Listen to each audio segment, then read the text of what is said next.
Every day that passes without knowing this, your sciatic nerve is suffering damage that becomes increasingly harder to reverse. If you are watching this video right now, you are most likely suffering from a pain that runs down the back of your leg and won't leave you alone. A pain that shows up at the wrong time, that wakes you up in the middle of the night, that makes you think twice before getting up from the couch, that turns simple tasks like tying your shoes or picking something up from the floor into moments of real suffering. And the worst part, you have probably already tried everything. You took anti-inflammatories, rested, tried stretching, applied compresses, and even so the pain came back, or never truly went away. This happens because almost no one taught you what really works. And worse than that, many things you were told to do were prolonging your crisis without you knowing it. And in this video, I am going to give you everything. You will understand what the sciatic nerve is, how to know if it is the one causing the pain, why it flares up, what you need to stop doing right now, how to reduce inflammation without medication, which vitamins regenerate the nerve from within, which teas help in this process, and 2 simple exercises you will do today to unlock the pain. All of this in a practical, straightforward, and completely free way in this video. But pay attention because every part of this content matters. Those who skip steps keep suffering. Those who watch until the end have everything they need to turn things around.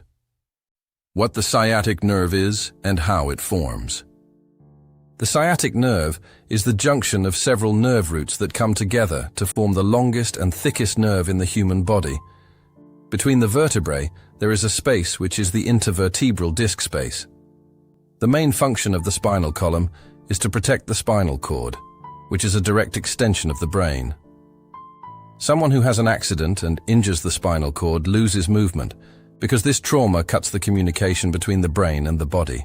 This vital communication is carried out through the spinal cord and the nerves that branch out from it.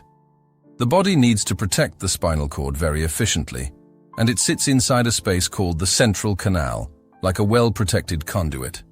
From the sides of this canal, the nerves exit, and each one is called a nerve root. In the case of the sciatic nerve, it is the junction of several of these roots, specifically between the 4th and 5th lumbar vertebrae, between the 5th lumbar vertebra and the sacrum, and in the S1 and S2 segments. 4 nerve roots group together roughly in the gluteal region and descend, forming the sciatic nerve. This junction is called an anastomosis. Where the sciatic nerve runs and how to identify the pain. After the anastomosis, a fairly thick nerve is formed that descends all the way to the sole of the foot, running along the entire length of the leg from behind. This is why, when there is sciatic nerve pain, it must extend at least to the level of the knee. If your pain does not run down the back of the thigh to the knee, it is most likely not the sciatic nerve causing the problem. But if it reaches the knee or runs down to the sole of the foot, yes, you are probably experiencing compression of the sciatic nerve and need attention. But how can you know for certain if it really is the sciatic nerve that is hurting? There is a simple test you can do right now to find out. 2 tests to confirm whether it is the sciatic nerve. To find out if it is the sciatic nerve that is hurting, you will lie on your back and ask someone to raise one of your legs passively, without you helping with any muscular effort. Usually the pain radiates to one leg only, and not to both at the same time. When this happens in both legs simultaneously, it is generally a different type of condition. So the leg that is hurting is the one that will be lifted slowly. When it reaches a certain height, pain is felt in the lower back, in the gluteal area, and this pain may also extend down the leg. This is a clear indicator of compression in the sciatic nerve. Another test you can do on your own is to sit in a chair and, with the leg that is hurting, extend it while lowering your head toward your chest. This combined movement stretches the sciatic nerve and pulls the spinal cord at the same time. When the sciatic nerve is compressed or inflamed, it will reproduce the radiating pain when tensioned in this way. If you do these 2 tests and notice that one of them reproduces the radiating pain down the leg, most likely yes, the pain you are feeling is from the sciatic nerve.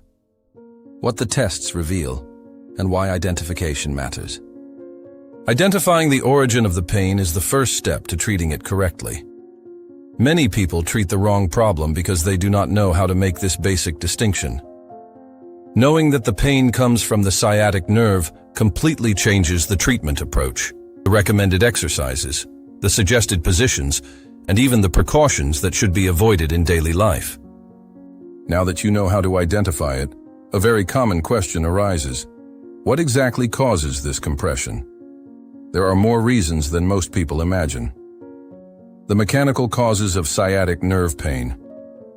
One of the conditions that attacks the sciatic nerve is a disc injury, that is, a herniated disc. Another problem that can occur is lateral recess stenosis, caused by degenerative changes between the vertebrae.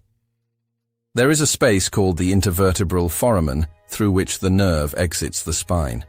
With the degenerative process, the disc reduces in size, and this space begins to narrow more and more over time. As the years go by, arthritis develops along with the formation of what are called bone spurs, which are small, bony projections that can occupy even more of this already reduced space. In some cases, the nucleus of the disc is injured internally and begins to migrate backward, potentially trapping the sciatic nerve between the disc material and the spinal structures. This is exactly what happens in a herniated disc. In addition, the progressive degenerative process also narrows the lateral recess, as does listhesis, which is the slipping of one vertebra over another, and both conditions can provoke sciatic crises quite intensely. Other causes that few people know about. Another fairly common cause is piriformis syndrome, which occurs due to a contracture of a muscle called the piriformis, located in a deep layer beneath the gluteus.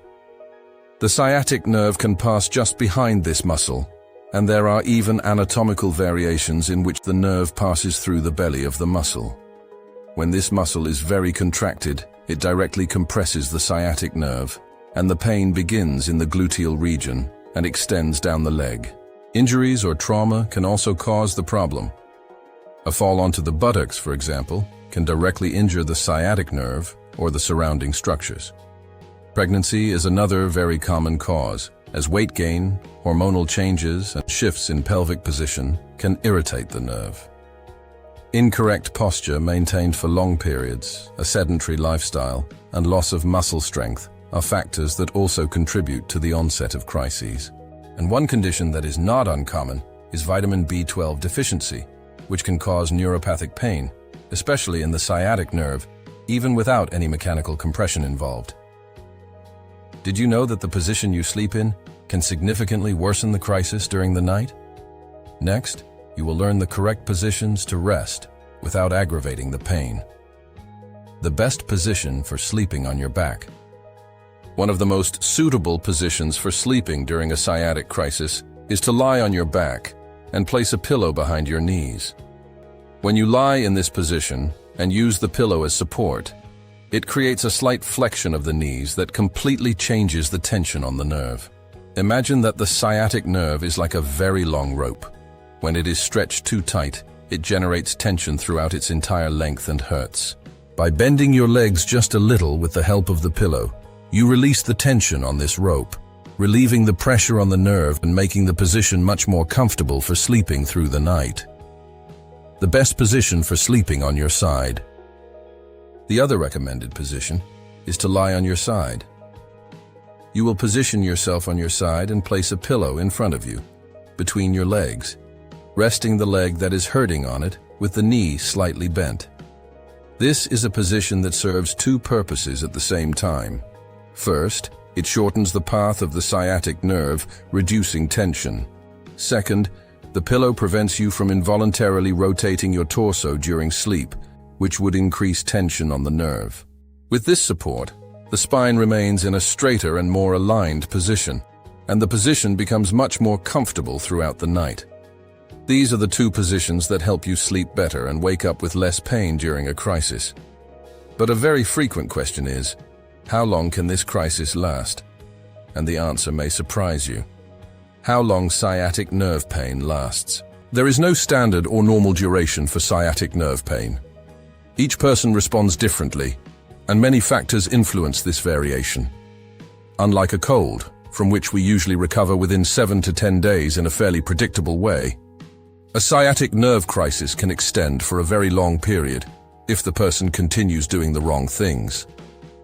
If the nerve is very inflamed and the compression does not decrease for any reason, the pain can last weeks or even months. This is why it is so important to learn what to do and put it into practice from the very beginning so that the crisis is as short as possible. The difference between a herniated disc and sciatic nerve pain. Regarding the difference between a herniated disc and a sciatic nerve crisis, it is essential to understand that they are conditions that can exist independently of one another. You can have a herniated disc without it compressing the sciatic nerve, and therefore without feeling any radiating pain in the leg. Not every case of sciatic pain is caused by a herniated disc. It can be caused by piriformis syndrome, canal stenosis, or any of the other causes already mentioned. In the same way, you can have sciatica without having a herniated disc, just as you can have a herniated disc without experiencing any sciatic crisis. They are different conditions that deserve different evaluations. There are attitudes and movements that seem completely harmless in daily life, but that greatly aggravate the crisis without you noticing. Are you making any of these mistakes without knowing it? Movements and habits that worsen the crisis. One of the first things you must avoid during a sciatic crisis is sudden and abrupt movements. Generally, when the crisis is intense, people are already unable to make many movements because of the pain. But it is important to be aware of this. It is essential to significantly reduce the volume of physical activity and rest a little. Not complete bed rest, but considerably slowing down the pace of daily activities. Avoid walking too much. Avoid climbing many stairs, as these repetitive movements end up interfering with the nerve's recovery process. Lifting heavy objects must also be completely avoided during the crisis.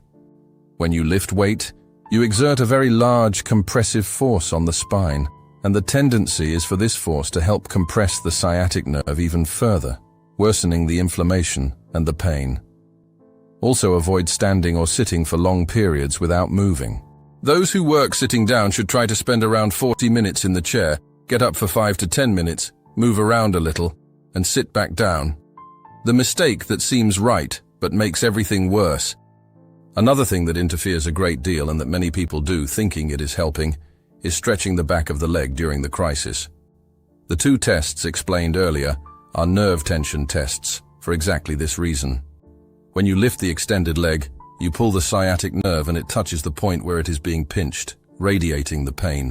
So when you keep doing stretches of the posterior thigh muscles during an active crisis, you end up further irritating the sciatic nerve and unnecessarily prolonging the crisis. In addition, avoid movements of bending the trunk forward without bending the knee, as this also stretches the sciatic nerve, places pressure on the front of the disc, and causes it to migrate further backward, touching the nerve root. If you need to pick something up from the floor, bend your legs, lower yourself using your knees, pick up the object with your back straight, and stand up. Now that you know exactly what to avoid, it is time to learn how to completely reduce inflammation of the sciatic nerve without using any medication, both in the acute phase and in the chronic phase. Ice and heat compresses at the right time. In the acute phase, which spans from the moment you entered the crisis up to 3 months of duration, what helps greatly is ice compresses. Ice has a very efficient anti-inflammatory action, and you can place it at the base of the lumbar spine and also in the gluteal region, where the pain usually begins to extend down the back of the leg. There is no need to place it along the entire length of the leg, as it is more important to position the ice close to the nerve root to reduce local swelling. Just as when you sprain your ankle, you apply ice to reduce the swelling. Here too, we want to decrease the edema, as it takes up space around the nerve and increases the compression. If you are in the chronic phase, that is, with more than 3 months of sciatic nerve pain, the compresses should be warm. Heat helps to relax the surrounding muscles, increases blood circulation in the area, carries away old and inflammatory cells, and brings new cells to repair the damaged tissue. If you are in the acute phase and mistakenly apply a warm compress, you increase the inflammatory process and worsen the condition, so avoid heat entirely in this initial phase. Applications are generally 10 minutes each, without needing more than that, with intervals of half an hour between each application. The teas that help reduce nerve inflammation. In addition to compresses, some teas also contribute to the process of fighting inflammation. Ironwort tea helps greatly, but it is contraindicated for those with liver problems, for those taking anticoagulants or antidepressants, and for children, pregnant women, and breastfeeding mothers, who should only use it with medical approval.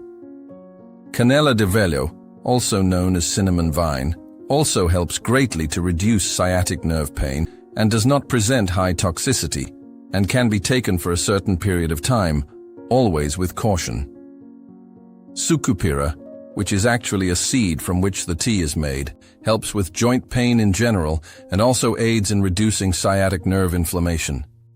You can take it on consecutive days without a problem, but not for a full month straight, as prolonged use can bring harm. In all cases, children, pregnant women, and breastfeeding mothers should only use it with medical approval. But reducing inflammation is only one part of complete recovery. There is something that most people completely overlook, and that may be the reason the nerve never truly recovers. B-complex vitamins and nerve regeneration. One of the conditions that generate sciatic nerve pain is precisely the deficiency of vitamins essential to the nervous system. B-complex vitamins are fundamental for the health and proper functioning of the nerves. Vitamin B1, which is thiamine, helps convert nutrients into energy and is essential for nerve function to occur properly.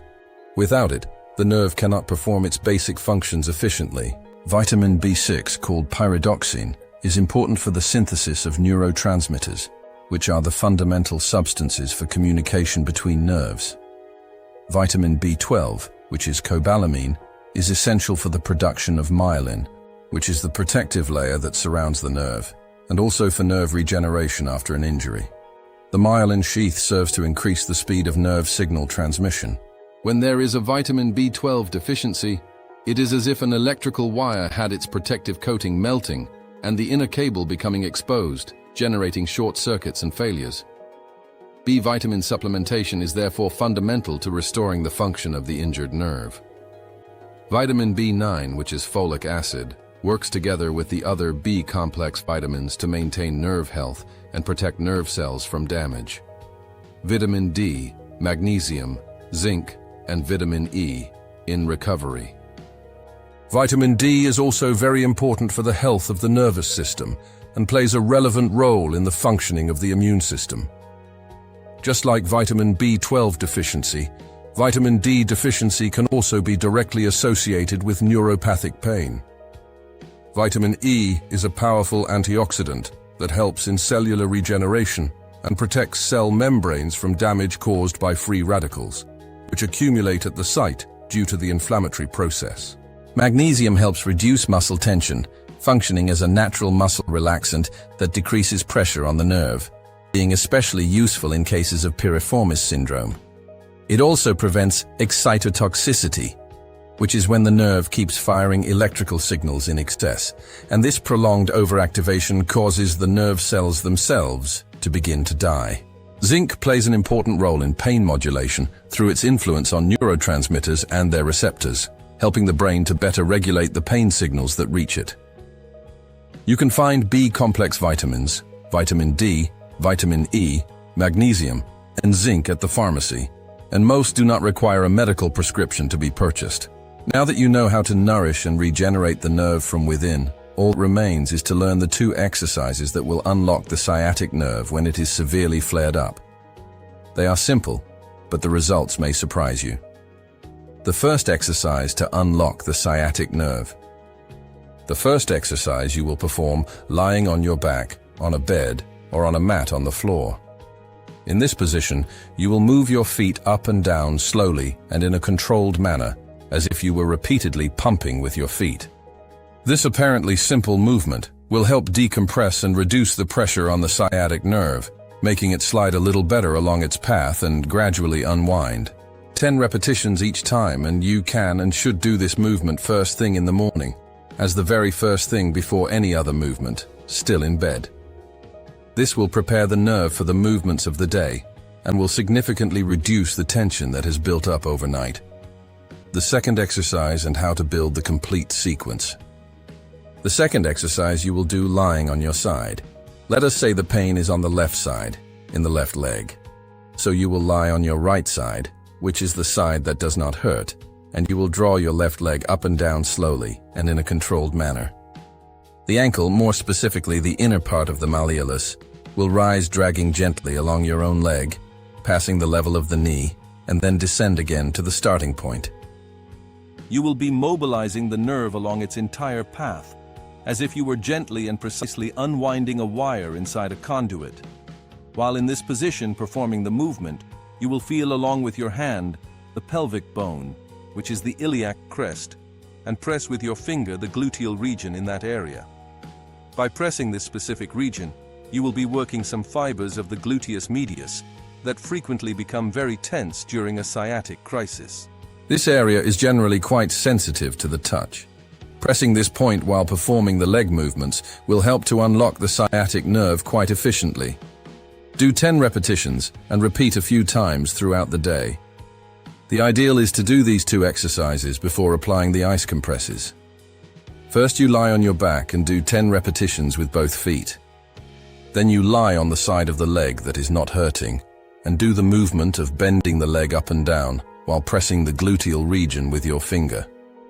After the 10 repetitions, you begin the ice compresses to complete the crisis relief protocol.